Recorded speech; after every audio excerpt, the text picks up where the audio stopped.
Welcome and bienvenidos to the second Sheriff Candidate Forum. Si necesita una traducción al español, visiten bit.y/español forum. My name is Beth Cayetano.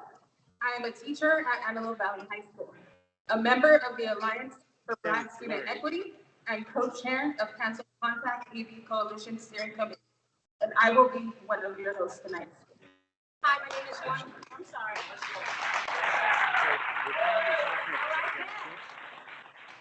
Hello, everyone. My name is Juanette Colors. I am a master gardener and the founder of the Wildflower Project, and I'm currently elected as a board of trustee for the Keppel School District, and I am a co-chair of Cancel the Contract Steering Committee. I'm your other host for the evening with Beth. Thank you for joining us tonight, and thank you for our co-hosts, Knock LA, Ground Game LA, Reform LA Jail, Dignity Empowered, Justice LA, and Cancel the Contract Antelope Valley. Woohoo! Yes! Thank you guys for coming out. Before we introduce our moderators, we'd like to tell you a bit about the Sheriff Department and the Antelope Valley. The Los Angeles County Sheriff's Department is the largest law enforcement agency in the U.S. LASD provides law enforcement services to 42 contract cities, 141 unincorporated communities, 216 facilities, hospitals, and clinics located throughout the county, 9 community colleges, the Metropolitan Transit Authority, and 37 superior courts. 3 out of 7 LA County jails are in the Antelope Valley, often station, despite being a hotbed for so many of the issues facing LA County. We are separated from the rest of the county by over 30 miles of desert. Because of this, the AV has been isolated from social movements and even basic social services. This community has been consistently neglected and under-resourced, while being over-policed through a contract each city has with the LA Sheriff's Department to provide law enforcement services in lieu of their own city police departments. In August 2011, the U.S. Department of Justice Civil Rights Division launched an investigation of Los Angeles County Sheriff Department in response to complaints of alleged violations of the Housing Act of the Antelope Valley. In June 2013, the Department of Justice issued their findings that the LA County Sheriff Department, Lancaster, and Palmdale Station had engaged in a pattern of practices of conducting stops, searches, and seizures that were unreasonable and in violation of the Constitution of the federal law. In 2015, the Sheriff Department, LA County, and the DOJ developed a settlement agreement. Among the violations addressed were targeting Black people with discrimination enforcement of Section 8 housing program, deputies who were engaging in false stops, unreasonable use of forces, and discrimination under residents on the basis of race.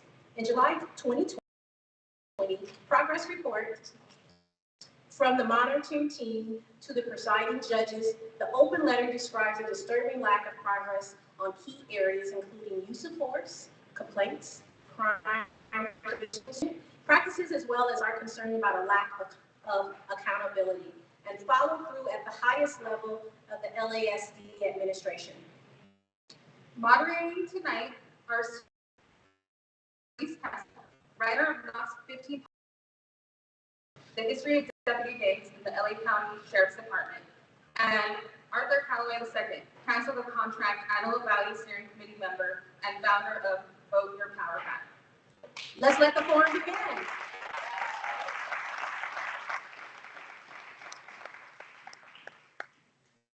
Thank you, Juanette and Beth. My name is Cerise Castle, and I will be co-moderating tonight. All candidates for sheriff were invited to this event. After initially confirming his presence, Alex Villanueva dropped out of the event the day before. The reason given was aren't community organizations.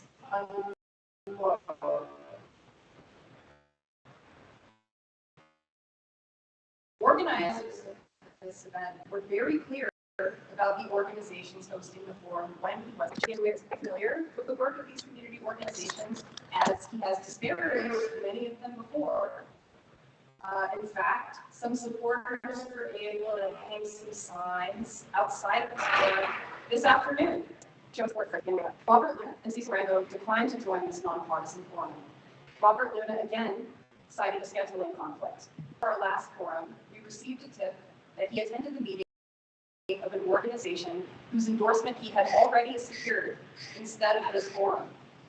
Rambo has not provided a reason for his absence, but an aide of his communicated that he would only consider participating if he was provided the list of questions ahead of time.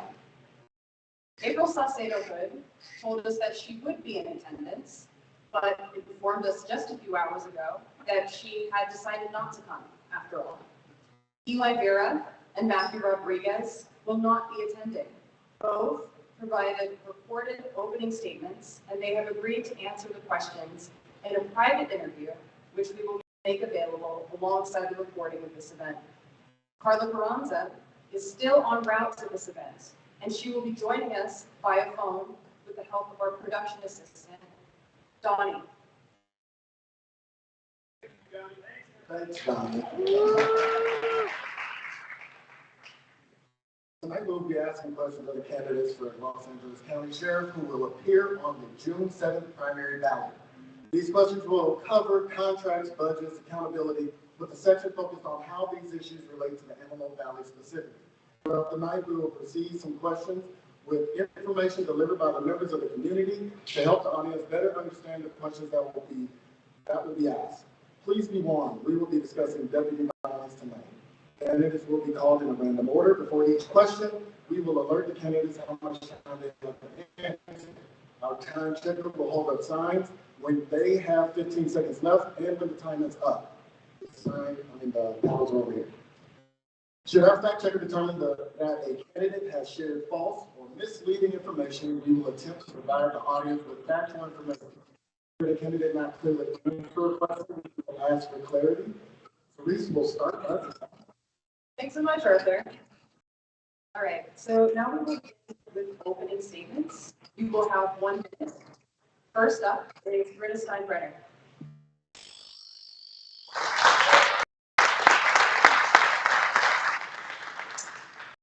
Afternoon, and thank you for coming. I consider you a community. Just real quick, when I was department, I worked at Arloma, and so I'm very familiar with the 14 freeway. I wanted to make, then when I graduated, I ended up going to SBI, so I pretty much stayed in the San Fernando Valley. But Britta Steinbrenner, I have 35 years with the Sheriff's Department. I just recently retired. I worked my way through the ranks. I worked the jails, I worked customized units. I was the incident commander for many large-scale events and arrests in 2020. I raised 4 children. I went back to school at the age of 8 to go get my bachelor's and my master's. And I love this department. And although I could retire and have a good life, I don't like the way that we're rudderless and we're an engineless ship. There's no leadership, there's no vision. We lost our voice. And the way our current leaders are taking control of this department is unacceptable. So Thank you, Britta. Thank you. Unfortunately, that's time. Next, we will go to our next Eric Strong. Thank you. Good evening. I'm happy to be here and participate in this forum. I just want to say where we are today, we do not have to be. You know, our headlines don't have to be about deputy gangs, jail abuses, cover-ups, and bad shootings. We are here because of a product of many decades of failed leadership, and we need to do things different. We need to start listening to our community, and we need to put community first. And that's what I am here to represent. I have close to 30 years of law enforcement experience, spanning 3 different agencies. I have worked some of the busiest, probably the most crime-laden communities in the country, as well as some of the most affluent. And the one thing that I know from doing that is it doesn't matter who you're servicing, who you're there to provide services for. Compassion, dignity, and respect are what's needed, and that will organically change our trust and our communication with our communities, and that's what I represent. Thank you.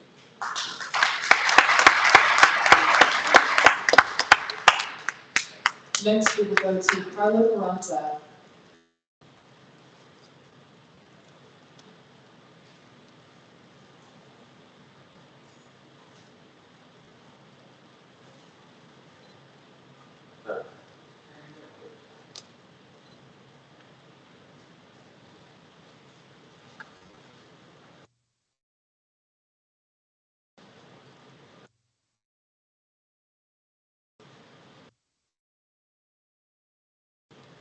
Hi everyone, I am Carla Carranza, representative. I've been with the Sheriff's Department for 17 years. I've been waiting to create change for this department since I joined.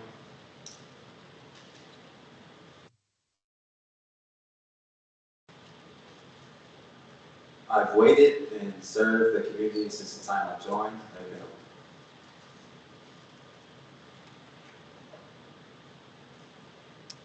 I've served the community since the time I joined in 2005, all the way into currently.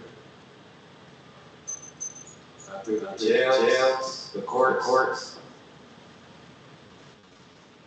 patrol,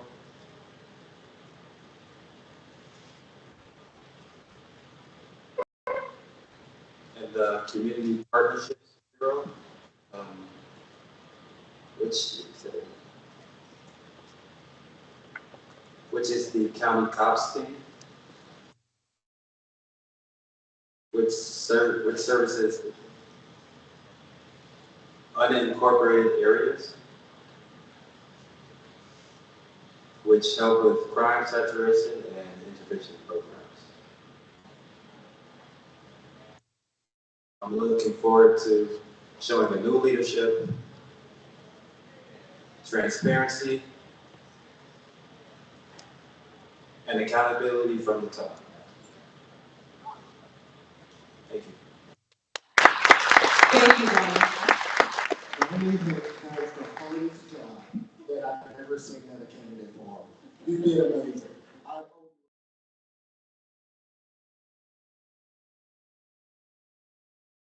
Hi, good evening, everybody. I'm Matt Rodriguez, and first I want to issue apologies for not being there in person tonight.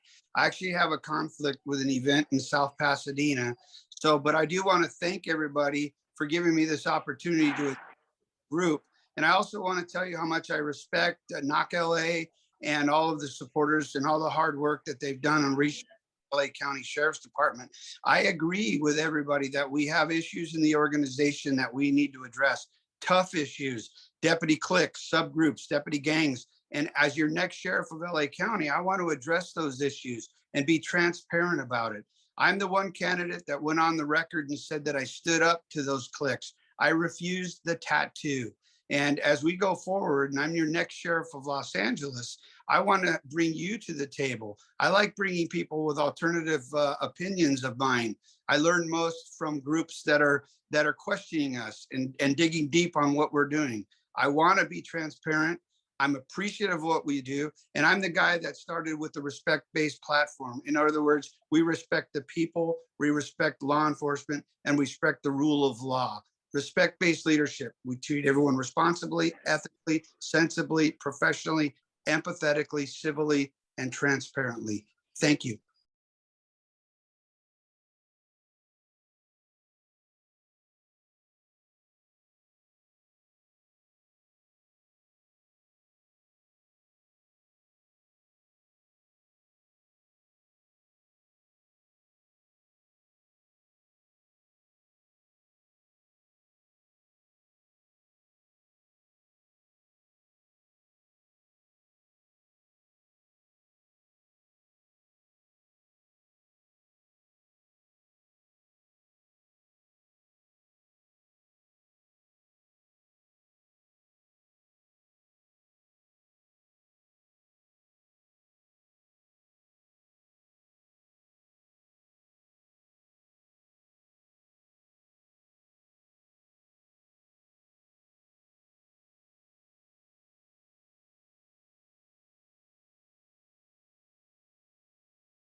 Carranza.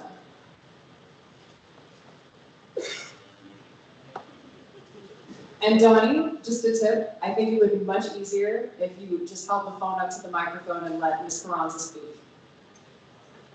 I prefer Douglas.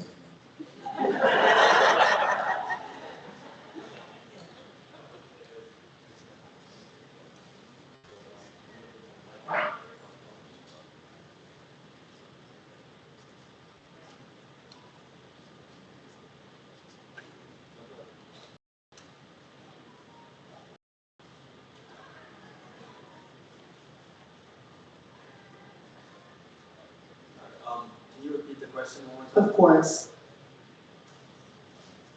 When asked if they think the Public Safety Officer's procedural Bill of Rights should be retracted, all candidates from the previous forum responded no.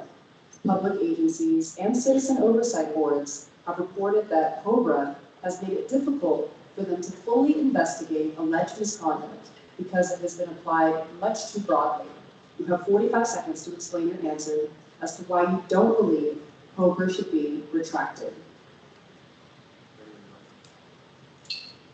I believe that it should be retracted because I'm part of the membership of COPA, and certain Bill of Rights that officers need in due process is to ensure that they are receiving due process. There's nothing that they're hiding or anything that they're not forthcoming. It's just that it's part of the Bill of Rights that even ACLU helped build with the officers in the 1970s. To ensure that everything is fair for the officers as well as delivering the 15 seconds. information to the public. Okay, thank you, Carla. We're going to move on to Britta Steinbrenner. When we took this job, we took an oath to tell the truth and to be out there and to protect the public and the community that we serve. So the Peace Officer Bill of Rights is just an avenue of checks and balance to protect our rights so that we're protected, that we go out there. Because sometimes people are scared to do their jobs, thinking that if I make the wrong decision, I'm going to be in trouble. And so it has, if you look at the 10 bills, it talks about investigations, how quickly they're investigated, the right to go into your locker, the right for private property, and for any unauthorized searches. So really, I say that because we have to protect our employees, but if there's any type of misconduct, that's all going to be investigated.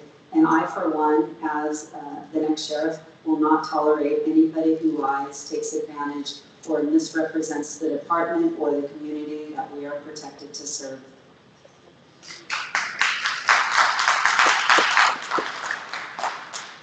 And next we'll go to Eric Strong.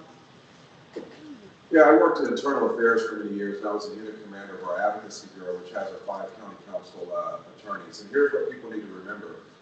If you don't know, MOBAR cuts both ways.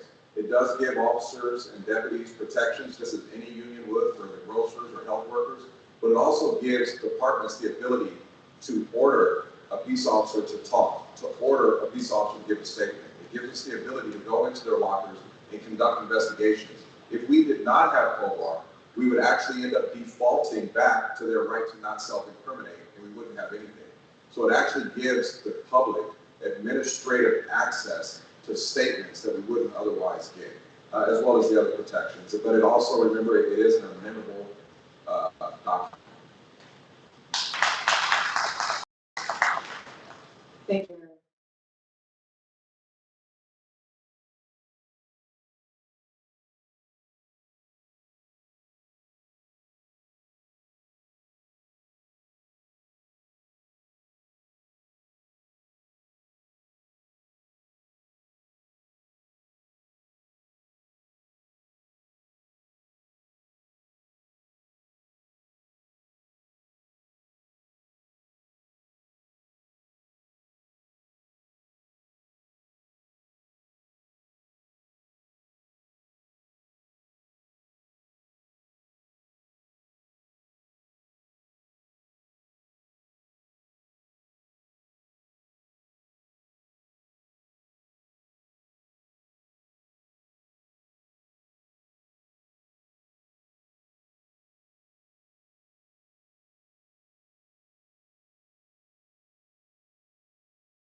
Thank you, Carla.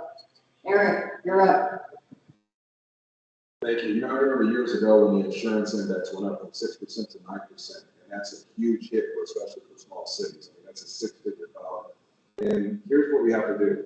We have to stop what we've been doing for the last 3 or 4 or 5 decades. Deputies are doing what they've been allowed to do.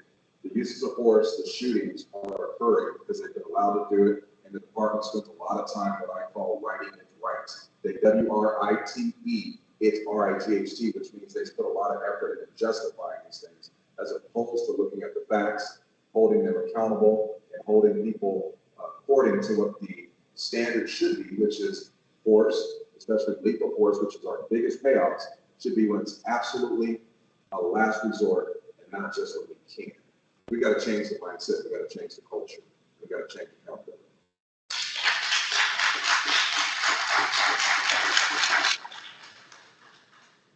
And I just want to provide a quick fact check to a statement that was made by Carla Ferranza.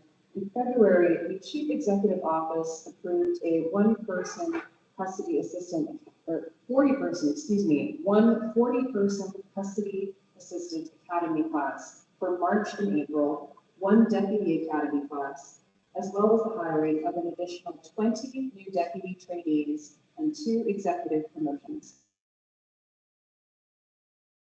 All right, so our next question. Do you believe that the department should be financially responsible for payments, fees, and settlements that are a result of deputy misconduct and civil rights violations? You'll have 45 seconds, and we will start with Eric Strong. All right. That's what we have this insurance for, and that's what we we're just talking about. If we lose this liability, it will be on the department. I think if we have a department that is causing the loss, then it makes sense that the cost comes out of the department. I mean, it doesn't make sense to go to the fire department and say, we're going to take your budget and your money, the things that the sheriff's department is accomplishing. We're in a very bad place. I wish we didn't even have to have this conversation, but the reality of it is that we're not going to start learning from our mistakes if we don't start having to pay for them as well.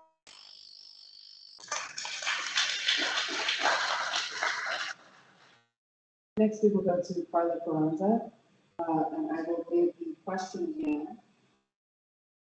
Do you believe that the department should be financially responsible for payments, fees, and settlements that are results of deputy misconduct and civil rights violations?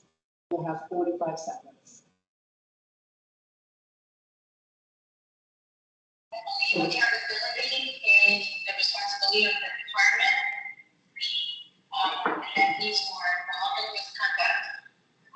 One that is held responsibility to all, then we can hold everybody responsible for their actions, and we can make the reduction in how payment or even settlements are given out to misconduct.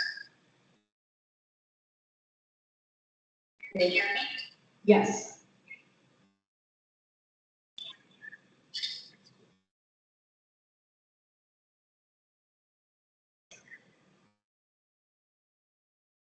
Okay, thank you, Carla. Thank you, Carla. And next we will go to Britta Steinberg. So yes, I think that the department needs to be self-sufficient. We're a self-insured entity, and we need to be responsible for everything that we do. And this will open up the mindset of our leaders and all my command staff that we have to take accountability for our actions. And you can't go and blame other people just because we were given a lawsuit and now we have to pay. I want to make sure that we have representation. I want to make sure that the deputies are trained, and I want to make sure that we do everything in our power to be very transparent with our budget and how our money is being spent, because the taxpayers are entitled to understand and see where their money is going. And this will cause us to be more frugal and to pay attention to what's going on and how our deputies are acting out in the field. Thank you, Britta.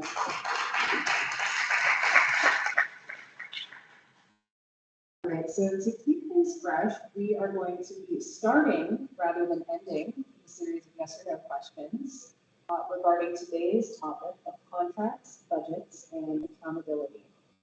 And we are going to keep the same order to keep things running easy for you all. And I'm going to have Carla start us off, since she's having Donnie repeat the question.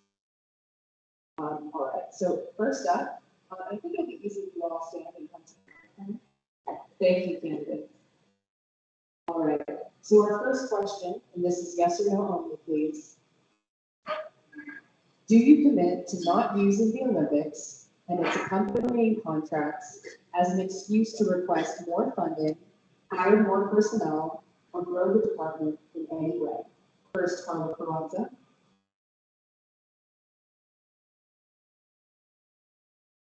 Do you commit to not using the Olympics and its accompanying contracts as an excuse to request more funding, hire more personnel, or grow the department in any way?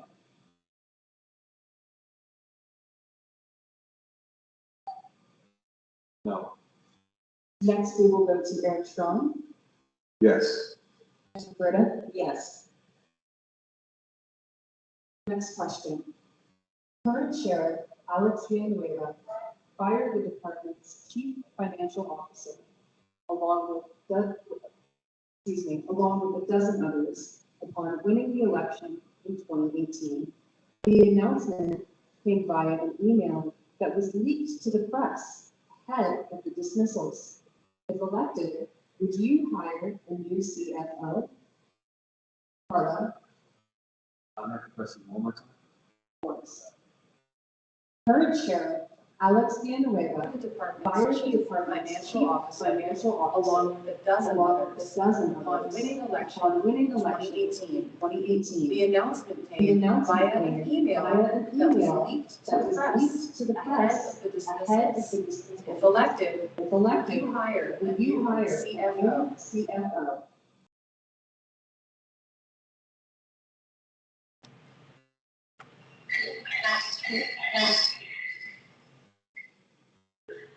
Next, we will go to Eric Next, we will go Strong to Eric Strong. Yes. Yes. and Britta Steinbrenner. And Britta Yes. Steinbrenner. Yes. Next question. Next question. Given the current homelessness crisis homelessness in LA County, which has been compounded by COVID-related hardship and job loss, and job loss. do you think it's Do you important think it's for important low-income for households low-income to households have direct to have direct recurring income recurring support income on a support continuous on a basis, continuous basis, as is the case as is the Breathe, case the with guaranteed income guaranteed project income that will project provide 1,000 eligible Los Angeles County residents County with residents $1,000 per month per for month 3 years. for 3 years. And I have a question one more time. Yes. Yes. Given the current Given homelessness the crisis current homelessness in LA crisis County, in LA which County, has been compounded by COVID-related hardship and job loss, do you think it's important for low-income households to have a direct recurring income support on a continuous basis, as is the case with I'm Breathe? sorry, sir. Can you start one more time? Yes. This is a bad connection. Okay. Given the current homelessness crisis in Los Angeles County, which has been compounded by COVID-related hardship and job loss, do you think it's important for low-income households to have direct, recurring income support on a continuous basis, as is the case with Breathe, a guaranteed income project that will provide 1,000 eligible Los Angeles County residents with $1,000 per month for 3 years?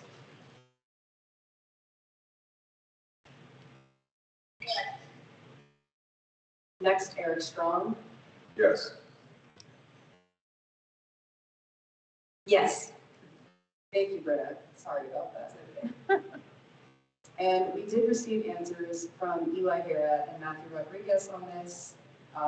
Matthew Rodriguez said he would consider, and Eli Vera said he would. All right, our next question. And Carla, we're going to hold for you until you get to better reception. Hopefully you can follow up with these questions later. I'm just going to let you get to a better area. Okay, our next question is, have you ever been involved in a fatal shooting? First, Britta Steinbrenner. No. Eric Strong. No. Easy enough. And before this next question, excuse me, It has been reported that multiple times that deputies responding to the scenes of deputy killings have threatened witnesses with deportation as a means to gain entry into their homes and to confiscate security footage. Do you commit to considering deputies threatening deportation as both misconduct and a use of force? Britta? Yes. Eric? Yes. Thank you. And before this next question, we will learn about CPRAs from April, the mother of Frederick Holder. Thank you so much for being here, April. An unarmed Frederick Holder was killed by deputies from the Norwalk Sheriff's Department. And we'll turn now to April. Hi, thank you for inviting me. The California Public Records Act, which became law in 1968, grants the public the right to any writing containing information relating to the conduct of a public business. Once a member of the public submits a written request for information, the agency has 10 business days to provide it. In 2020, the Los Angeles Times filed a lawsuit alleging that the Sheriff's Department repeatedly refused to turn over public records, including those about deputies involved in misconduct or suing. Because there is no agency tasked with overseeing records requests, there are no consequences when agencies do not comply. The question is, do you commit to complying with CPRAs as mandated by law? Britta? Yes. Eric? Yes. Thank you. And I do thank you truly as a reporter. Next, do you commit to making a lack of compliance with CPRAs or withholding information from CPRAs against department policy? Britta? Yes. Eric? Yes. Do you commit to immediately removing all deputies involved with severe use of force incidents from positions where they interact with the public until all levels of the investigation have concluded? Britta? Yes. Eric? Yes. Will you end the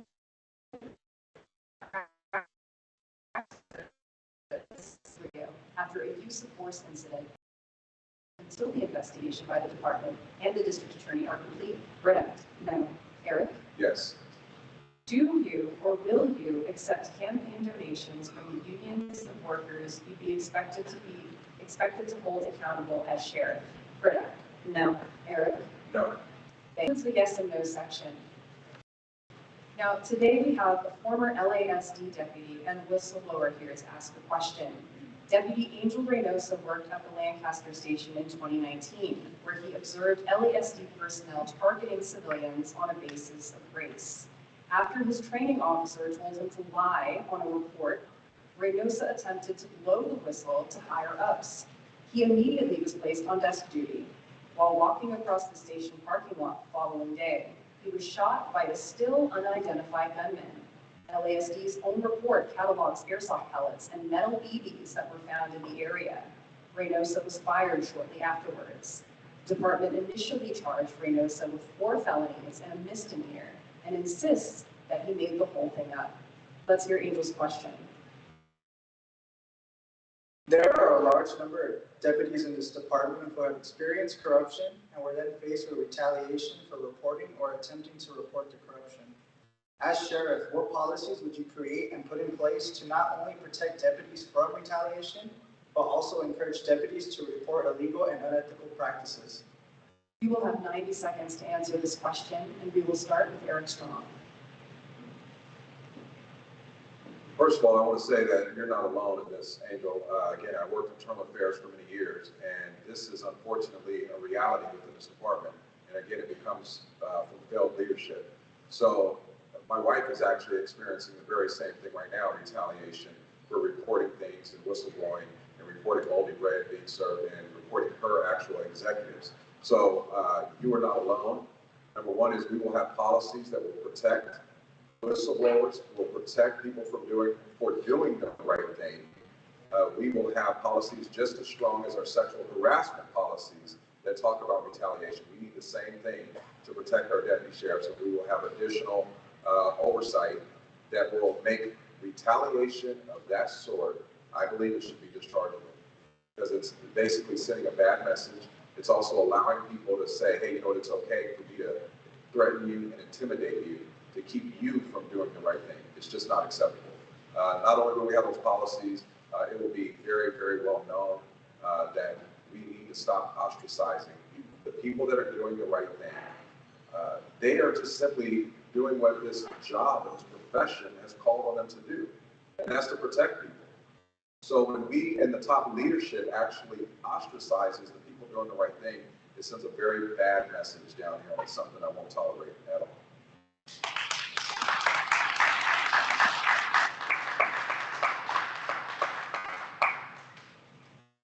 I will have a whistleblower policy in effect that clearly defines what is acceptable, what is not, and I'm going to encourage whistleblowers to come forward to their unit commander.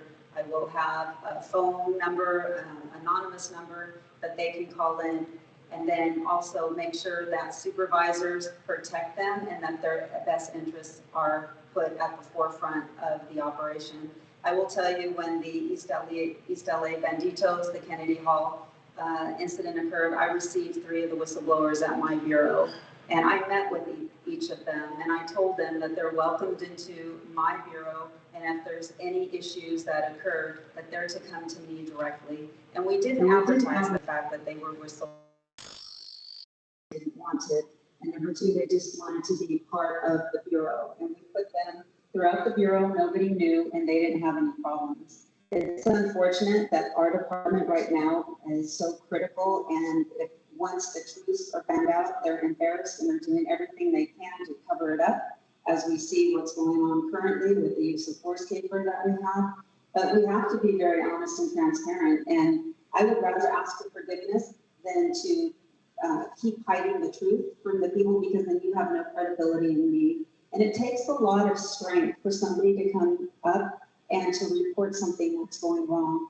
And I commend those individuals that have the courage to report it. And guess what? Together, we're going to work out a solution. For me, if there's an issue, we find a solution, we learn from it, and we move forward, because that is how you grow the department.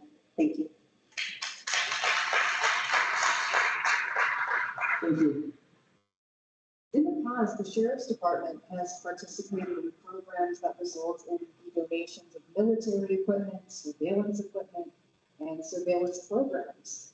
What is your stance on the department's continued participation in these programs? Do you believe that the department should accept additional weaponry, vehicles, and gear from these programs? You will have 45 seconds to answer, and we will start with Britta. So we do have a logistics unit at our Star Center in Whittier, and we do take federal excess property, and a lot of it is emergency gear, cots, those weapon-free boxes, canisters, but I don't take weapons, I don't take vehicles. On 2 occasions, we did take the little mini golf carts that we were able to convert, and one of them we were actually using at my bureau. So anything that could benefit the department for emergency response, whether it's file cabinets, some light furniture, but when it comes to weaponry, no, because there's standards and everything has to be purchased legally, documented, and we have to inventory everything. Thank you, Britta. And I just want to take a moment to welcome Carla Carranza to the stage. And we also need to do another clap for Donnie, who did an amazing job.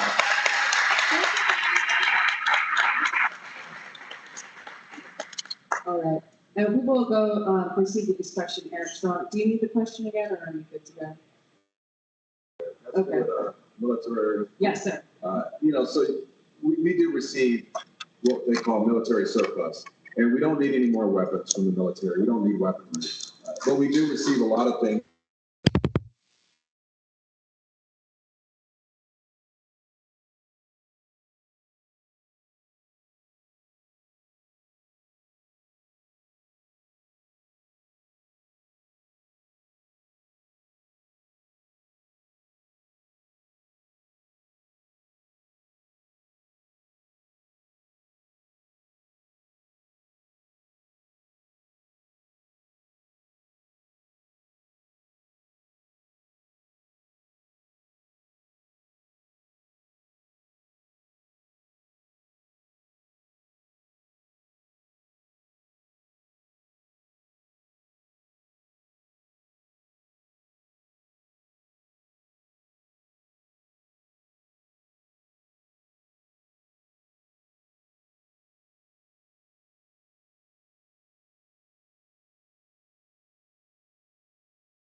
agree that those participation in those programs because it does reduce in our finance and it also saves in the surplus. And like they mentioned before, we do have logistics where we do separate those things.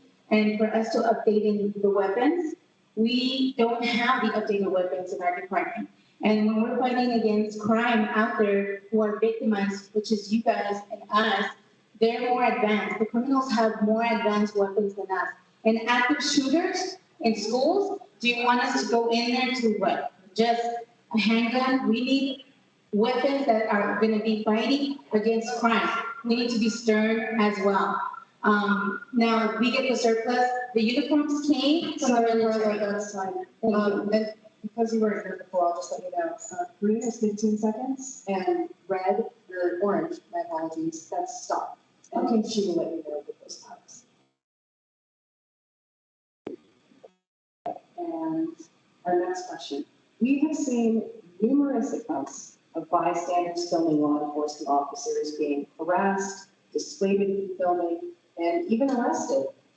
As sheriff, how would you instruct your employees to act in these situations? And would you discipline officers that arrest citizens for filming while not impeding deputies? 45 seconds, and we will start with Eric Strong.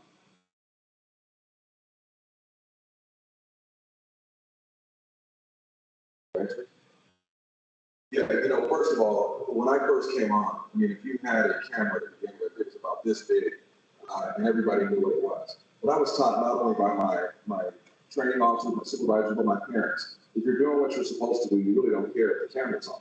So I don't care if people are filming, and they should be filming. They have a right to film. So absolutely, there will be policies that will make anybody harassing, intimidating, or taking any type of camera or footage or stopping people from filming. There will be policies that will be seen as a misconduct, and they'll be reported.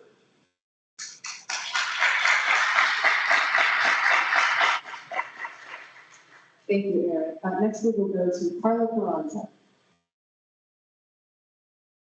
Well, like he said, if you're doing the right thing, there's no reason for you guys to not film. Many of the times when I've conducted stops or any of my calls that I've been to, I've never asked them to stop filming. Now, if there's someone that is a victim of, depending on the crime, I do ask them to turn off their cameras just to protect their privacy. But I do explain it to them why the reason without releasing any other further information. But like Mr. Eric Strong said, if we don't have anything to hide, why not for you guys to see? Cameras are everywhere. Everybody has them. We even have them, and the sheriff's department has them on their bodies with all the deputies. So we have cameras as well. We're recording you guys, and you guys can record us. So we don't have anything to hide. And that's from my personal experience that I've been dealing with the communities and all aspects. I came from those communities. Thank you. And next we will go to Eric Strong. Oh, I'm so sorry. I'm doing a lot here, but I know. Thank you for your patience. I just didn't want to speak out of turn. Go for it. You're all set. Thank you. The public has a right to film anywhere in the public area. We have policy in place that talks about taking photos, dealing with the media, filming. And our deputies will be trained and they will be educated on what they can and cannot do. And we're not going to be walking around being scared or fearful of somebody taking photos of us because we're going to be doing the right thing from day one. We have body cameras, so now nothing can be hidden. And I will address those individuals that are not complying with our policy and that are harassing the public because it's not going to be tolerated. And just understand too that when there's an investigation, everybody gets their due process. So once it comes to my attention, the supervisors will get involved, the unit commander will get involved, and then whoever it is that is being harassed, they'll have an outcome because we always want to know what happens, and I don't want to leave anyone guessing. And I want the partnership. And if there's an issue and something that we can do to make better, I need the public's input, and I need that individual who is the victim. Thank you, Britta. I need their input, so thank you. All right. For our next question, do you believe the sheriff's department budget should increase, decrease, or stay the same? We'll start with Britta Steinberg. So currently, our budget is at $3.6 billion. They just put in a recommended budget for 22-23, which puts us at about 3.6 billion. To be very honest with you, I don't know what our budget truly is because the sheriff is not being very transparent. And a lot of the justifications that he's giving for positions and for an increase in staffing is not justified. And when I say not justified, it is not detailed. So for right now, $3.6 billion is a lot of money. And I would say if I had to give you an answer right now, we're staying at 3.6 billion. But when I take office, the first thing is there's going to be an audit of our budget and then also of our staffing. And that is going to be very transparent. I want to. Thank you, Gerald. Thanks, Tom. Thank you. Next, we will go to Eric Strong. This is 45 seconds. Thank you. Yeah, I was going to Commander Audit and Accountability Bureau. Here's what we need to do. We need to do a forensic financial audit. There is a lot of waste in our department. Every year, as a unit commander, you're told, hurry up and spend your money or else they're going to take it from you. That's not the way to run this organization, the largest sheriff's department. So no, we do not need an increase. We need to get to zero balance and see what it really costs for us to run this department. Money's being moved around all the time. It's like a shell game. It's being moved from here to there, and nobody really knows where it is. So I think once we get that forensic financial audit, I think we'll find, honestly, we got quite a bit of money that is spare money that we could probably get back and put into some other services that benefit the residents and everybody in our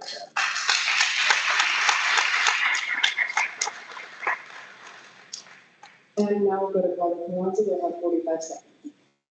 Thank you. I'm not going to sugarcoat it. And like they said, it hasn't been transparent regarding the financial, and we do need to have a financial audit. But right now that I've been at the jails, we are running at the low budget of things, and we are not fully staffed. Same thing in patrol. So if people want, and our communities want to be safe, I came from Linwood, I came from Compton, I came from South LA, and we need more patrol out there. So that means it's going to take more money. But until then, we need to get to zero, like Mr. Eric Strong said, and like Ms. Greta said. We need to get a financial audit in order for us to have a better view of what our finances are. But I'm not going to sugarcoat it. I'm not going to sell it to you guys, and I'm not going to stand here and lie about it.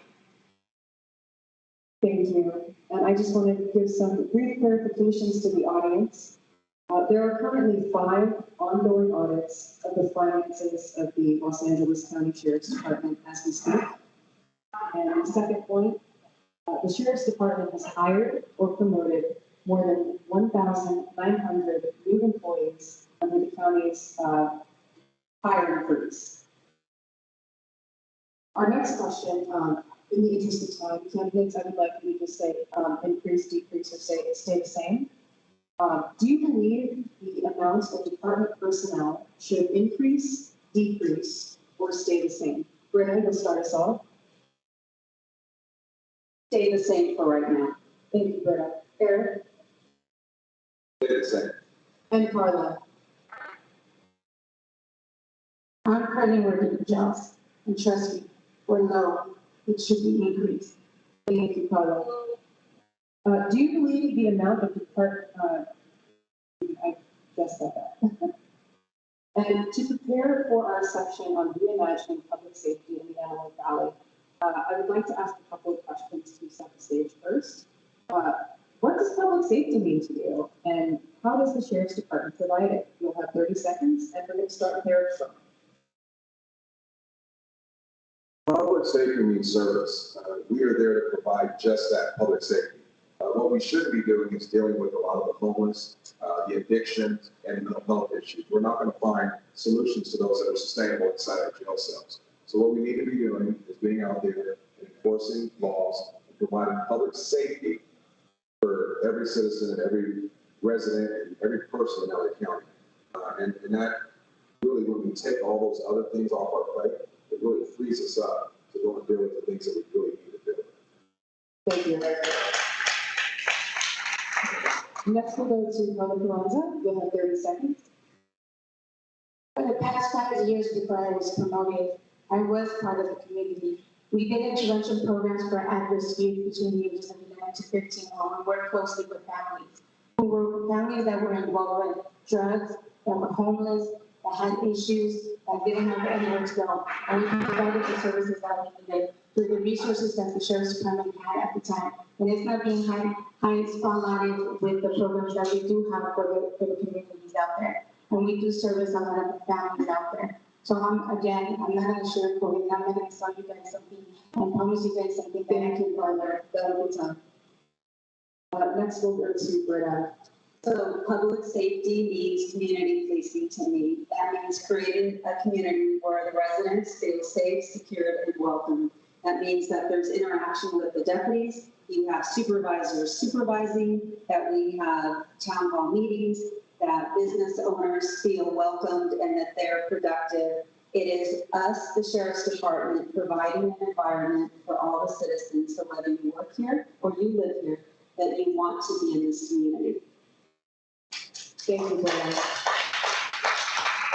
And just before, my last question for you, quick clarification. New LASD hiring has been approved despite a drop in the jail population.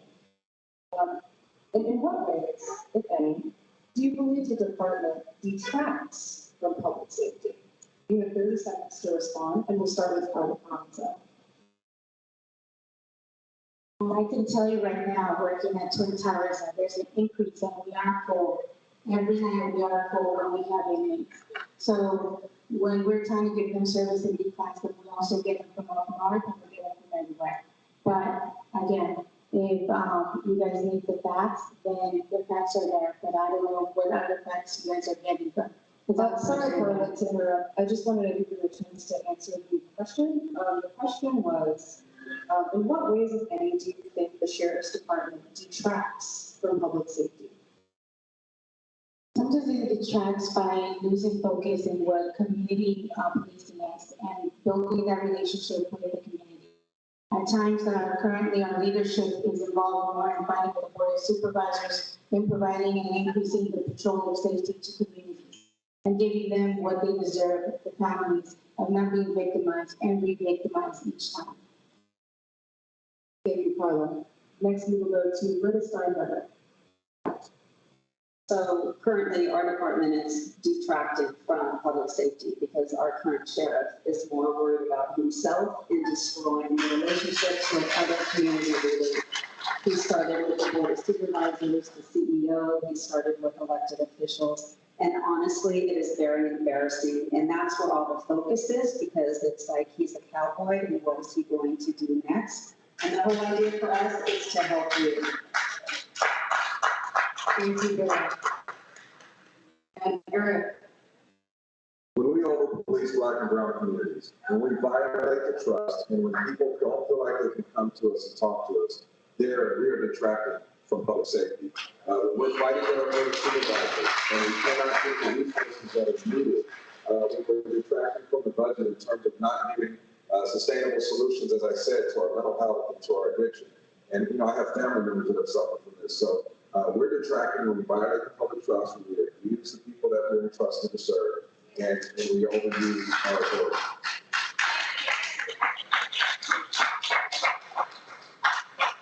All right, thank you, candidates. We're going to go to Arthur now to talk about local issues, Antelope Valley issues. Arthur, take it away. Well. I want to the audience to give yourself a hand clap because y'all have been amazing. Not disrespectful and some tweets came out with that perspective. All right, so let's do this. Let's do it. In preparation for this Antelope Valley specific forum, my hopes are that you research department killings that involved an AV resident.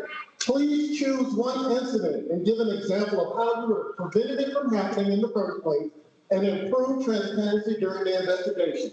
1 minute each. We will begin with Carranza. Sorry. Antelope Valley, you guys are like another road itself. I mean, the time, I gotta give it to you guys. I mean, the times that we did patrol out here at Palmdale, Lancaster with our team, I mean, you guys have a lot of things going up here. I give you guys respect. The only things that I know about the Antelope Valley are regarding the kids' crimes. I focused on that because I know that one of the fathers killed his 2 kids and also the mother. I'm so sorry. Those are the ones that I focused on because I wanted to be, I'm a mother myself, so those are the crimes that I focused on against families. Hey, before you move on your time, it's about what do you know about a resident dying by cop? And what would you do in order to increase transparency when it happens and to prevent it from the first place?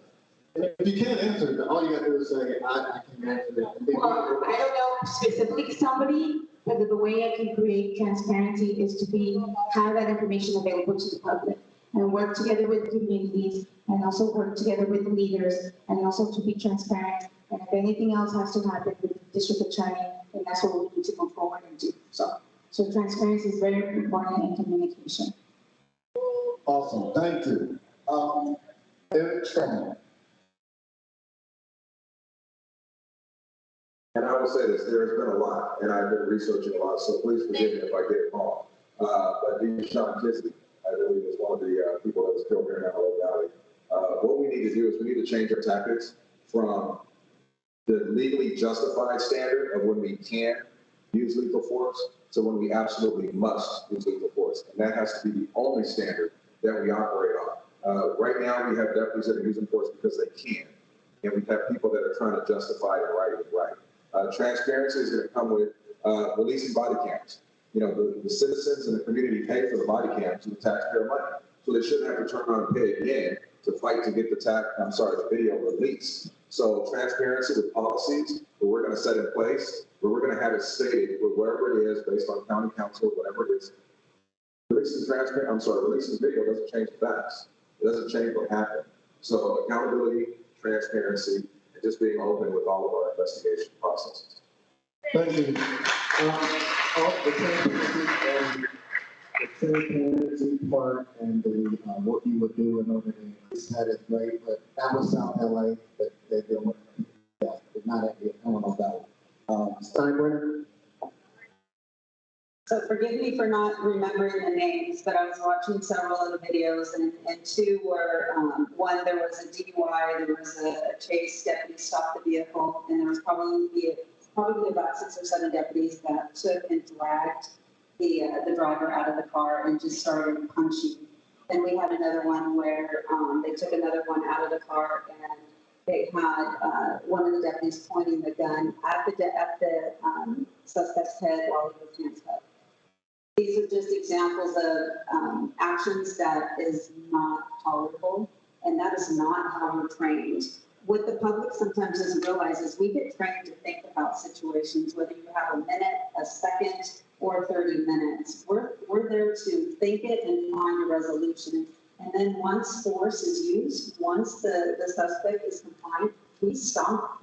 And luckily now we have the body cameras to watch and to record what our actions are. But policy is going to be in place along with extra training. Thank you. So I would also like to say that for all of the candidates that did not show up, in my opinion, if you can't take the heat from this, then how can I trust you to protect the community? Now going on to our next question. Will come from the family of David Ordaz Jr. David was having a mental health crisis on March 14, 2021, when he was killed by the East LA Sheriff's Department. They are asking a question that has been raised by multiple impacted families because of how many of them have had to rely on GoFundMe's to raise money for the cost that come along with a loved one being killed by a sheriff's department. This was the case in 2020 when deputies shot and killed 61-year-old Michael Thomas in his Lancaster home in front of his girlfriend. Thank you for having us, sirs. Currently, the Crime Victims Fund is not accessible for families impacted by deputy violence. Would you make the fund accessible to families impacted by deputy violence, and what kind of care and services would you provide to impacted families when you become sheriff? Eric Strong. So first and foremost, absolutely, yes. You need services and you need those funds just as much as anybody else. Secondly, you will have a liaison with the sheriff's department. I'm not going to sit up here and say that it's going to be the best that you want and that you really want to be coordinated, but you will have somebody that whether you want it or not, that will keep you informed, keep you updated, let you know the process of the investigation, and you will not be sitting here alone. Years ago, I met with one of the family members of the person that was killed, and when I talked to him, I gave the dad my condolences. And sadly enough, he said, you're the first person from this department that ever said that. So we need to change some things here. Thank you. Teresa. First of all, I'm sorry for your loss. It's always hard to lose someone close to you. First of all, we will make sure that you have the services that you need, and yes, those will be available to you. Have someone there to keep you posted and updated. That's one of the things that we needed when my brother was murdered, and we never got the answers from anybody, from the VA or from the police department. So one important thing is communication and that transparency and keeping you guys up to date on whatever the situation may be. And I think that's very important. Again, I am sorry for your loss. Thank you. Diamond. Thank you. Thank you for bringing up that question, because that is a form of compassion that sometimes in this department we put to the wayside. We have television and we only think about law enforcement, but we don't understand or take into consideration the effects that it has on the family. So yes, you will be entitled to those services. There'll be outreach counseling for you. There'll also be a community task force so that for each station, so that we can liaison with the families, because regardless, we're still human, we're still family, we still have feelings, and we have to work together. And that incident, we can take a lot back and we can learn. And the whole idea is learning and getting us to be better. So thank you. Thank you. All right, so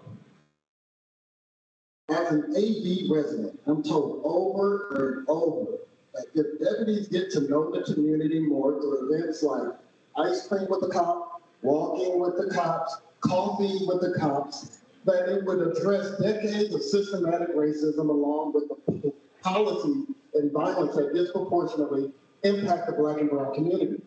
Community policing is not something that community organizations are calling for, as it's failed. It is a failed reform that's been attempted many times before. In your opinion, why is it so prevalent that that response is given? If community policing is part of your plan to clean up the department, please explain why. And also why we don't have to have coffee with a nurse or coffee with a doctor for them to do their job.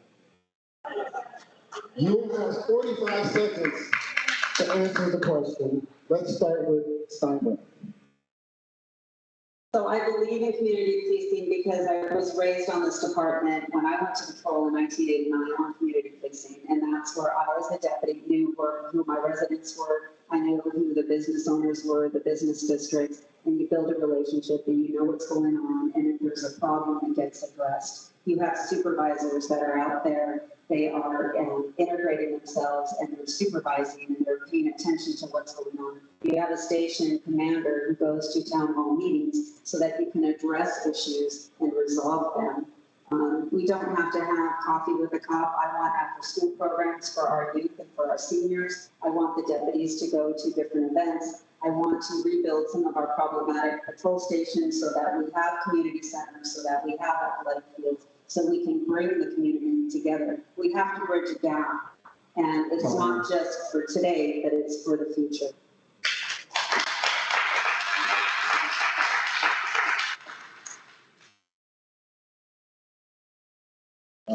Fact check is LSD, Youth Activities League, already has allocated hundreds of millions of dollars for activities such as tutoring and after-school sports.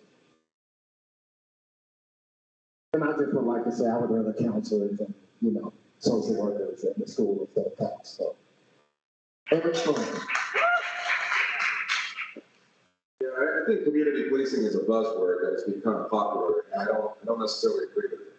What we need to be doing is making contact with our communities either way, no matter what. When I first came on in the early 90s, I was told, look, you're going to be working Easter, New Year's, Thanksgiving. If somebody is not inviting you in or offering you a plate on these holidays, you're doing something wrong. So we have to know our communities. And Anthony, with all respect to what you believe in, I worked at the youth center for many years. And I used to get phone calls and emails from kids saying, thank you, because of you, I just graduated college. I think it is important to let youth see us as real people and to provide programs where they can be safe. If they had the Boys and Girls Club or the YMCA or other programs, then all means the SUN programs don't exist in some communities. And sometimes the youth center is the only program available. Time. Thank you. Karan. Coming as an immigrant, our family didn't trust police officers. So the way I decided to change it is by integrating myself and also becoming part of the community. I was part of the Youth Activities League. I was a resource deputy as well. That's how I integrated myself into the community. Also in the VITA program, I met with families. I went to their homes. We had dinner. I had dinner with the kids. And many of those kids that left to the Marine Corps or left to college and needed a referral or anything, I was more than glad to give them one. Till this day, I have families contacting me. So despite what you think, I think youth activities leagues are a plus for many communities because some of those kids don't have anywhere to go and don't feel being alone at home. So I've been there for those kids and those families. Thank you. Thank you. So earlier, you heard our host speak on the DOJ settlement agreement. As a reminder, the violations included targeting Black people with discriminatory enforcement of the Section 8 housing program, deputies engaging in pretextual stops, unreasonable use of force, and discrimination against residents on the basis of race. What are your top 3 solutions to getting the department in compliance? It has been 7 years in no compliance, except for training. Please do not list more about training because we all know that you will train. We want to know things above and beyond that. Let's start with Eric Strong, and you're going to have 1 minute each. Well, that's a deep one. You know, growing up in LA County, I've been a victim of driving while black. I've been pulled over all the time by my own department. So I know what these pretext stops look like, and I know them firsthand. We don't need training. What we need is we need accountability. We need to live up until what the DOJ specifically has told us to do. It's very simple. I'm familiar with this specifically. I'm familiar with the finance, and I'm familiar with the settlement agreement. It tells us exactly what we need to do, and if we're not doing it, the only people to blame are the leadership as the state leaders that are not holding accountability for making sure that happens. And when you look at the leadership that's at the station, who do they report to? They report to the sheriff. So through me, you will get compliance. Thank you. Thank you. It begins with taking the list of all the recommended and mandated recommendations, and the unit commander will take them one by one and make sure that they're all implemented. And if there needs help or if there needs to be more financing, then that will take place as well. And then once it's all done, we're going to have a checkoff list to make sure if it can't be done right away, what the timeline, what the date is. These are serious allegations, and the recommendations have to be implemented. And there's no excuse why it has not been done. It's either laziness or somebody thinks that it's going to go away. But I take these recommendations serious, and they will be addressed, and the community will be made aware that yes, we've resolved it, how we resolved it, and what our current policies are going to be. The other thing very quickly is our policies are going to be very dedicated. A lot of our guidelines and our policies are just that, they're guidelines. They don't give specifics. So if we give somebody specifics they understand, we will also do learning from lessons learned, and we'll have briefings during our shifts. Thank you. Thank you. Karan. Every time you look at me, you try to pronounce my name properly. Thank you very much. Well, first of all, we already have implementation regarding the SACRA, which is a contact. Every contact that is made, it's anonymous. We don't put the information of the individual, but we put in the race, the age, what kind of contact it is. So we keep track of all the contacts that we're doing. And that way, when they do accountability, which is they do basically they look at all the stations of how many contacts they have. We have that in place. It's called a SACRA, and that's part of the DOJ of what we have. Also, I believe that the way we can keep it also transparent is to make audits cameras at any point, at any time, so that way we can see what the stops are being made by each of the deputies or officers that are out there. So that way it doesn't feel, if anybody feels a certain way that they're being racially profiled or anything, they're more than welcome to come to the stations and talk to the supervisors.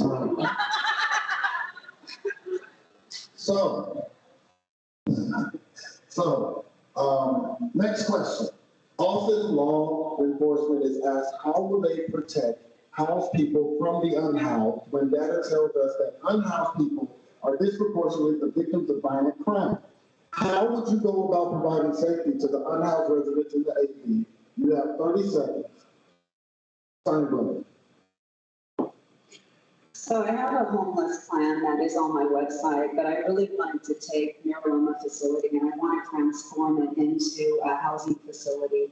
But I also want the county, the state, and our elected officials to have policies in place so that we can do our job, because everybody thinks that it's a law enforcement problem. It's a society's problem.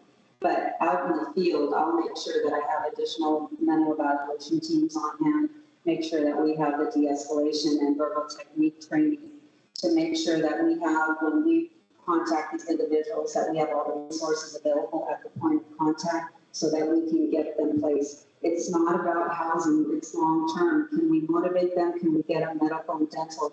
Can we get them a trade? Can we have a future for them? Because many of them out there think that it's hopeless, there's no opportunity. Thank you.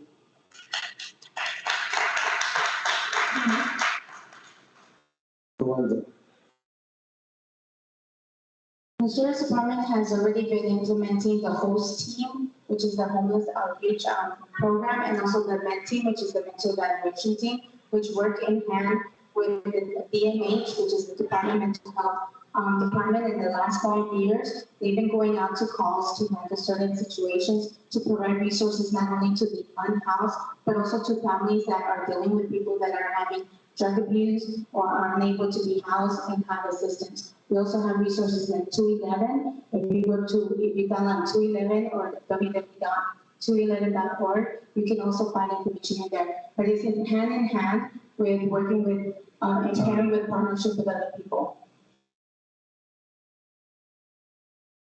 All right. Eric Strong. Am I allowed to have a question? Are you ready?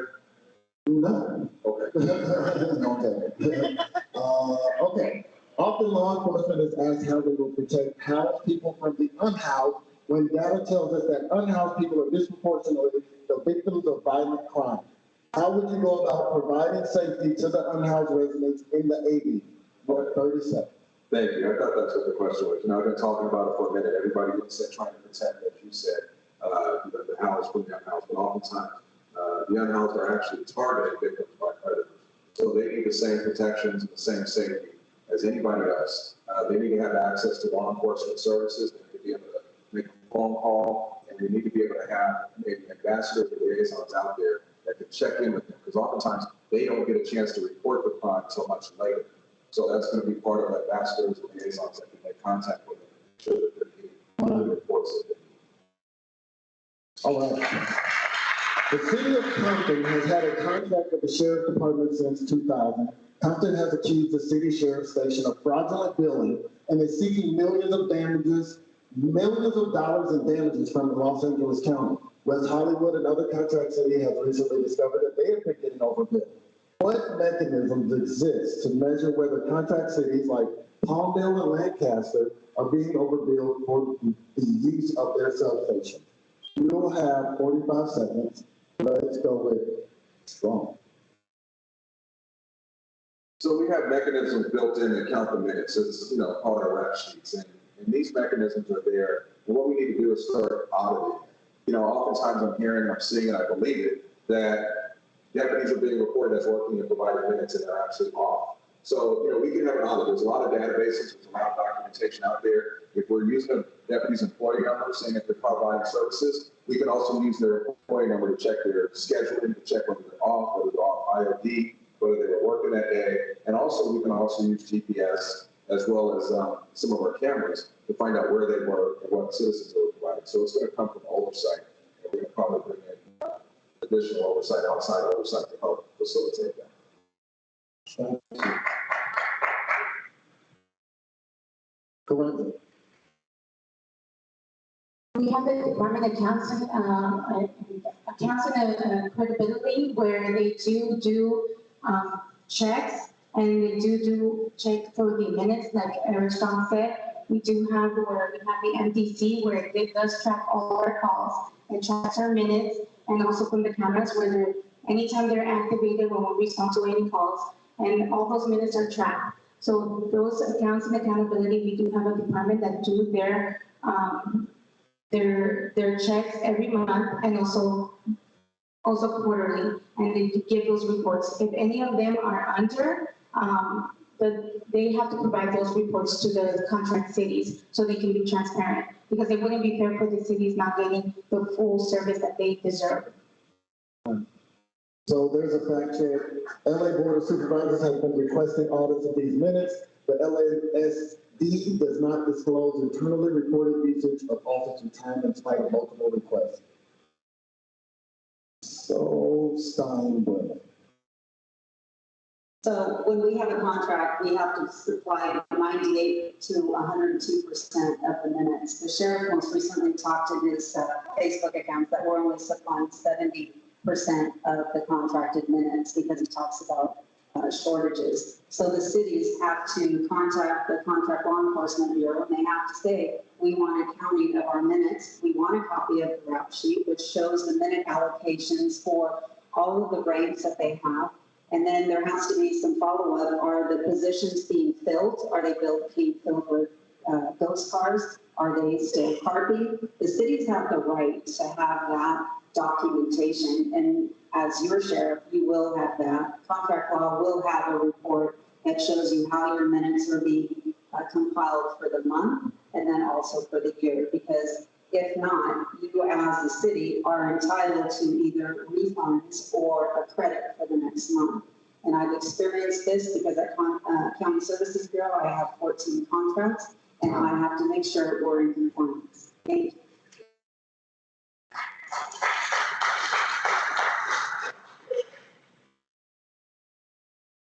All right, another fact check. The sheriff has not been prevented from hiring more deputies to serve contract cities. Contract cities have requested this documentation multiple times during this contracting cycle. In West Hollywood, the head of the Contract Law Enforcement Bureau has refused to disclose this information to city council. All right. A follow-up question to the city contract question is, for any city contracts negotiated under your tenure, do you commit to a percentage cap of a city's overall budget and of their unrestricted funds? Yes or no? Same order. Strong?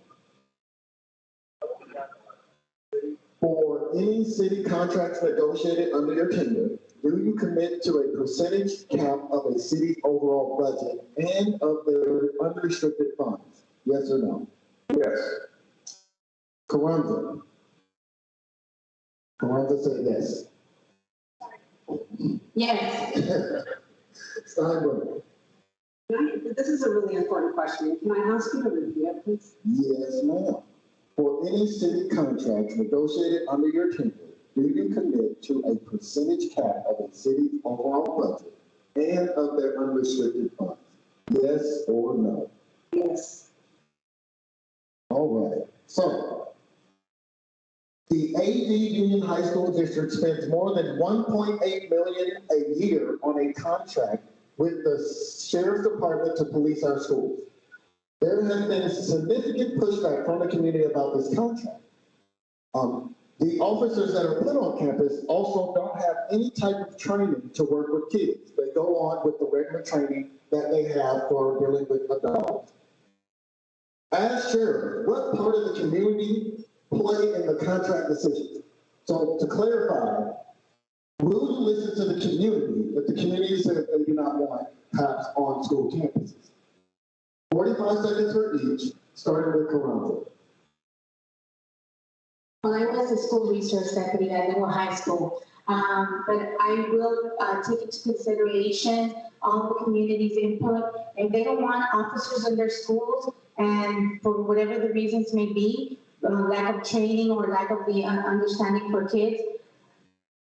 I'm sorry, ma'am? No, you can just keep going. Oh, okay. Don't waste your time. Okay, he was asking me a question, so I was trying to be respectful. After that, We do have time for talk back with the community. But I will listen to the community and take into considerations their input, regarding, officers in school campus. I see what you did there, though. You know, we have a question about listening to the community, and then you say, oh, is there somebody in the audience who needs something? That was a good play. Strong. You know, that's an emphatic yes. I mean, this is what I've been talking about my whole time running this campaign. We need to listen to our communities. They know what they need and what they want better than we do. You know, here's the reality. I want to increase community stakeholders at the table so that they can help drive policies and help make decisions. What you need here in the AB is different than what they need in Malibu Lost Hills. What we need in Concord is different than what they need at the foothills of San Dimas. So it's imperative that we have stakeholders from the community at the table to be part of the conversations so that we can make our decisions together collaboratively. Thank you. Thank you. So I'm under contract with the city, and if the city doesn't want certain services, I have to oblige by that. But when you're talking about schools and children, yes, I would bring everybody to the table so that we can discuss it. I don't want to lose a contract. I want to make sure that our children are safe. But if the city does not want a contract for certain services, I'm obliged to follow and meet their demands. Same thing with moving forward. You're correct in the fact that a lot of the deputies aren't properly trained. Sometimes they're just put in those positions, and we really have to look at those positions. What are the requirements? What type of training? Because ultimately, we need to look at what the long-term effect is going to be. We have modern problems, we have modern solutions, and things are changing. And just so the audience knows, there is public information that you can look online and see that one cop costs approximately $300,000 a year. And we can imagine how many counselors and social workers we can get for that money. Next question is, the video shot by another student on August 30th, 2021 shows a 16-year-old girl being body slammed at Lancaster High School by an LA County Sheriff's deputy. Do you believe deputies on campus should be allowed to touch students? What safeguards do you believe in for deputies interacting with minors? This is going to be 30 seconds, starting with Karanja. What safeguards do you believe for deputies interacting with minors? And then also, do you believe deputies on campuses should be allowed to touch students? This is regarding to a specific AV incident where a child, 16-year-old girl, was body slammed by a deputy. A young lady was body slammed by a deputy who was 16 years old.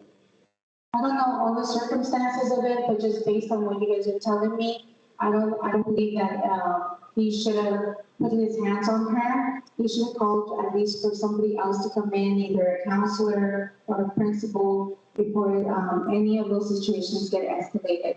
At the same time, I dealt with juveniles, regarding in certain situations. And at the same time, kids can't escalate their emotions where they can't control. As parents, I think we've all been at one point experiencing certain situations such as this. We as law enforcement are responsible to be professional at all times, and it doesn't matter if it's a young child or an elderly individuals. We treat everybody the same.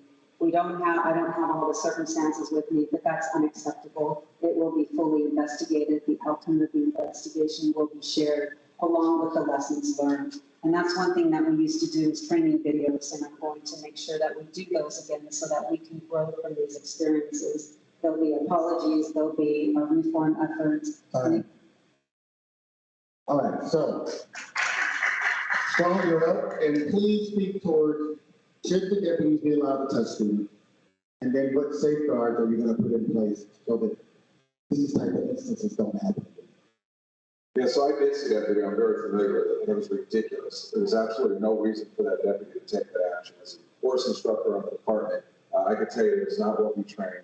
The safeguards that will be put in place is that if there are deputies on our schools, they should not put their hands on students unless it is an absolute dire emergency for the safety of another student or the staff members. The other things that we can do is we will hold accountable any negative encounters like that with deputies and students. I just don't want to say that they should have happened. Thank you. The follow-up question, fact check on the approximately 300,000 per cop, it's 358,000 per year plus 11.5% in liability. Follow-up, do you believe deputies should be contracted to provide security in public schools? Yes or no? Veronica? Yes, ma'am. Provide security in, Public schools. if the community wants us to, then yes, we are here for the safety of the children. That was a weird yes or no, but we'll take it. Sandra. Do you believe deputies should be contracted to provide security in public schools? Yes or no? No. Strong. No.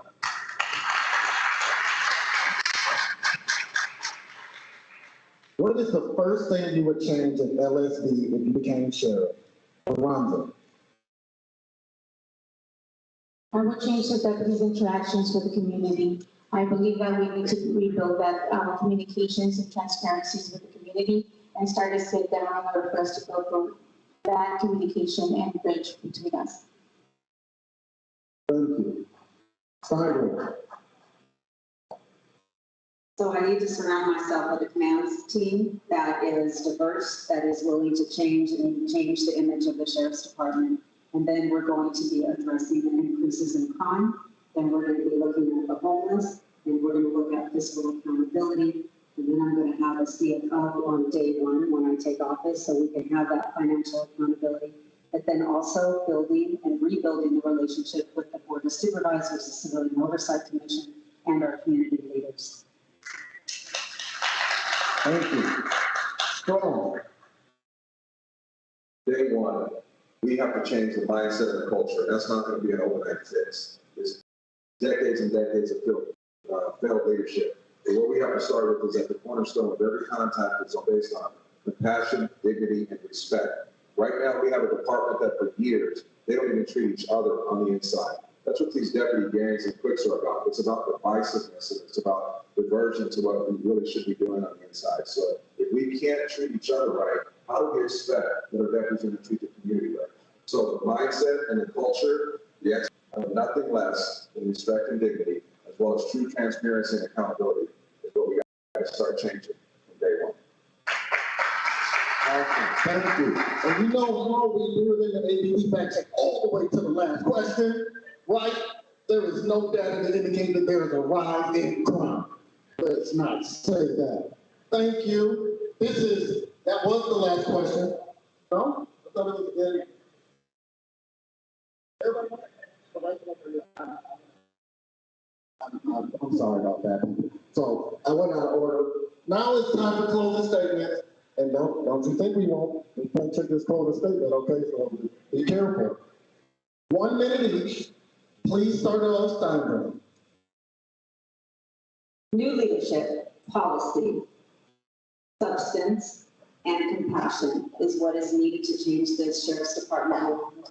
When we talk about change, we've had 33 male sheriffs who had the opportunity to change this department around, and it hasn't happened. So we need a change. We need the first female to take charge of this sheriff's department and change the culture. The whisper campaign that a woman can't do the job, it has to end. We are very dedicated, we multitask, and the voters elected 5 intelligent board of supervisors to lead the sheriff's, or to lead the county. And now it's time, and I truly believe that the voters will elect the first female sheriff to lead the Los Angeles County Sheriff's Department. And I would greatly ask for your vote on June 7th. We cannot continue this route. and I will be that change agent. I will bridge the gap between the community and law enforcement. Thank you. So, When we're talking about our community and we're talking about law enforcement, I have dealt with personally, as well as my family, many of the things that our communities are out about. I have family members that have been incarcerated. I've been roughed up by police. I've been targeted and profiled. I have family members that have suffered from addiction. That, along with my close to 30 years and all the assignments I've worked, gives me a 360-degree perspective of what's really needed. And that's what we need in LA County Sheriff's Department. We need somebody who can relate to the communities that we serve. We need somebody that can understand that people are crying out. It's not just made up, it's not make-believe like our current sheriff will tell you, right? It is real and it's happening, and we need somebody that knows how to fix it. I know how to get to work on day one. I have the experience in our patrol, custody, courts, internal affairs, and let's put the first Black sheriff in Los Angeles County Sheriff's Department in history. I think it's important that we have true representation. And thank you for your time. I hope I haven't earned enough of your support. Thank you.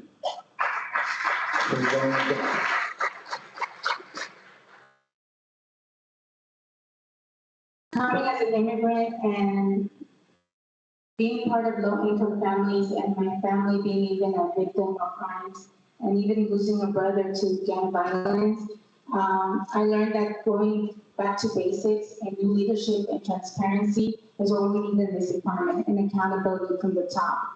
We can't continue putting it all back on the community or blaming that it's on the community. It's on us, and we need to start taking accountability for it at top. If you want true representation of your community and change, truly change, and not about selling you empty promises, then you guys will think about all the new things that are going to be coming. I'm more invested than anybody up here. I'm in the middle. I have 17 years on. I work the courts, I work the jails, I work the communities. I work every community that I can. And I'm right now back to the jails again, working as a supervisor. So let's do this, bring back transparency and build back again our community with policing. thank you. Thank you, everybody. Let's give a round of applause for the audience. Let's give a round of applause for the venue. Prince Brewery, y'all better rock the video. Drink responsibly.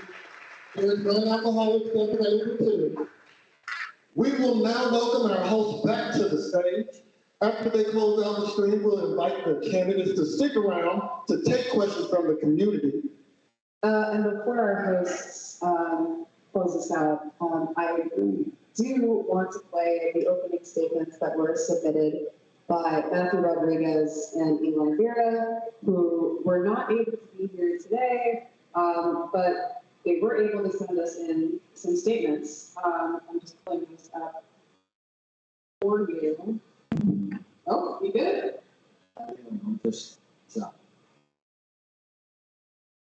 right. First, we are going to hear from Mr. Matthew Rodriguez. Good evening. My name is Eli Vera, and first of all, I want to apologize for not being there with you today. I had a conflict. As you know, as we're getting closer to the election day, we have to raise a lot of money so that we could get our name out there countywide. So I had an event that I had to attend, but I wanted the opportunity to speak today. Just real quickly, a little bit about myself. I'm local from Los Angeles, raised in Section 8 housing, and I'm truly a product of LA County. And I'm running for sheriff because somebody has to stop the criminal behavior that we've seen now out of Alex Villanueva. As everyone saw today in the newspaper, you know, he continues to double down and you try to cover up events that has crossed the line into criminal conduct. And we cannot have that in the sheriff's department. We need somebody who's going to bring the community together, that's going to put you know, the department back on track, and that loves the community that they serve. And that's what I hope to bring to you as Sheriff of Los Angeles County. So I'm very grateful for this opportunity. Thank you.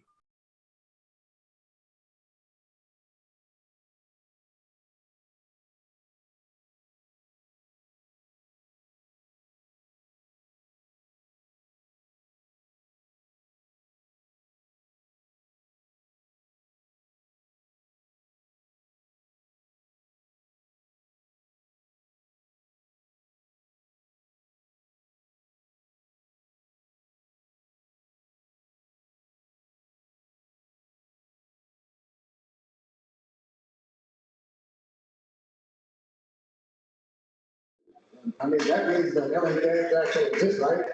That was a weird statement to make.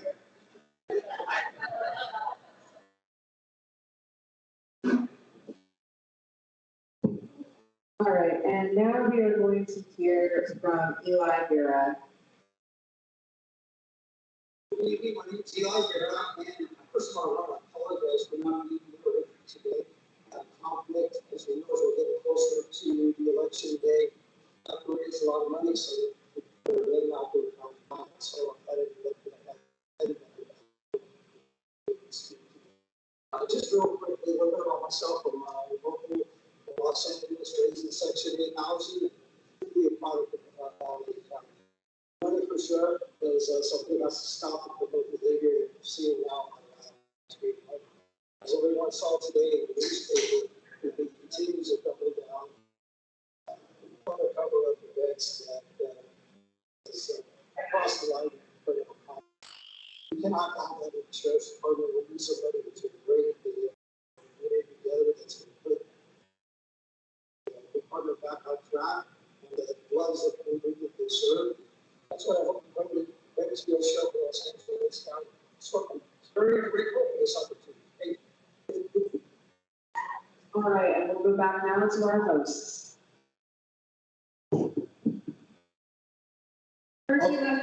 One second. Haywood's Hot Dogs. Please eat the hot dogs. Thank you, the vendor outside, Braden, everyone here. Get hungry, eat the hot dog. Now to the host. Thank you, guys. Thank you to the candidates for joining us tonight, and thank you all at home for watching. We also want to thank our interpreters. We have our ASL interpreter and our Spanish-speaking interpreter.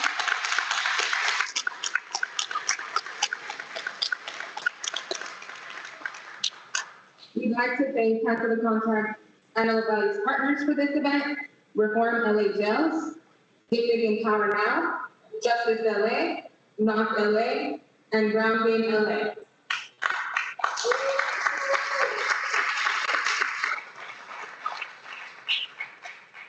I'd like to take a moment of appreciation for all of the impacted families that informed the questions we asked tonight and participated in the civic education components of this forum. I'd also like to thank our moderators, Arthur Conway II and Cerise Castle.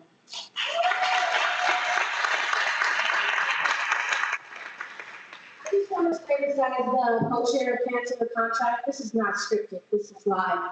Is that here in our community, we want people to be present. They want us to vote for us, but they can't make it here and they have some kind of excuses. That's not good enough. You need to show up. We're part of LA County, so we appreciate you guys showing up. And I want you guys to remember that when you vote. We never go for the excuses. We're tired of excuses. You know what I mean? You can't show up because you're trying to make money or whatever you're trying to do. You need to be present here. Let me get that so clear. The last forum of the series will be another virtual forum on May 23rd on training, jails, and alternative responses. If you RSVP tonight, you will be let known of the event. If you did not, or if you did not check in at the front desk, please go ahead and use the link and sign up to receive details on our next forum. Please follow Cancel the Contract and knock.la on Instagram and Twitter to stay informed.